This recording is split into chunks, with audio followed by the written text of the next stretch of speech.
Oi pessoal, tudo bem com vocês? No direto de hoje eu te conto que a Semana da Dança está chegando. A unidade de dança da Secretaria Municipal da Cultura apresenta Aquecendo Semana da Dança 2024, evento que marca a abertura oficial da programação que será de 28 de abril a 5 de maio. A comemoração será no dia 28 de abril, às 4 horas da tarde, na Sala de Teatro Professor Valentim Lazarotto, no Centro de Cultura Ordovás. E a entrada é franca. Detalhes da programação você confere acessando o QR Code que aparece aqui na tela. E eu também te conto que tem Filó no interior de Forqueta. Com muita música, teatro e dança, além da tradicional fartura à mesa, o Filó está de volta em Forqueta e ocorre até o dia 4 de agosto.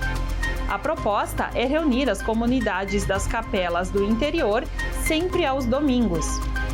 Em todos os encontros, a animação fica por conta do grupo de Filó Felice Persone, com participação do grupo Nani. A entrada é gratuita e você pode conferir mais detalhes acessando no QR Code. Quanta dica legal, não é mesmo? E por hoje eu me despeço por aqui. Até a próxima!